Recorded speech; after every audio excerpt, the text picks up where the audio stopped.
24 futuri chef di sala e cucina dell'Istituto Ambrosini di Favara, diretto da Giuseppe Salamone, di ritorno da Francia e Germania dopo un'esperienza di tirocinio formativo all'estero. Sono stati stamane i protagonisti della cerimonia di consegna degli attestati di certificazione europea della prima fase del progetto Leonardo. È da quando sono qua che cerco di inserire sempre nella programmazione questa attività svolta all'estero, sfruttando le opportunità che offre l'Europa, ovvero sia i progetti Comenius sia i progetti Leonardo. Ne devo dire proficuamente, perché non soltanto sono arrivati degli attestati di merito da parte delle aziende dove i ragazzi hanno lavorato, hanno effettuato il tirocinio, ma mi ha fatto soprattutto piacere sapere che in queste aziende all'estero i nostri ragazzi hanno avuto dedicati degli spazi.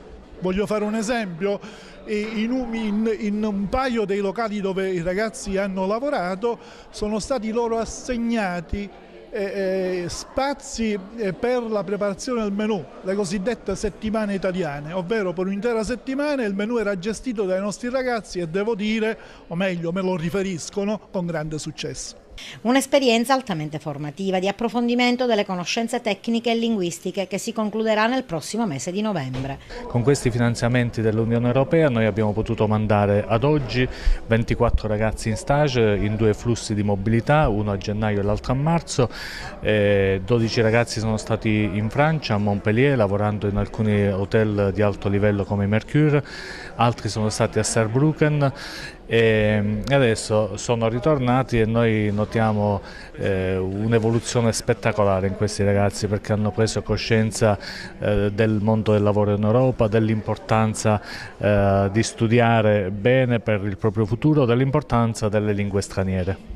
Un momento di accrescimento e di scambio per i giovani studenti dell'Ambrosini.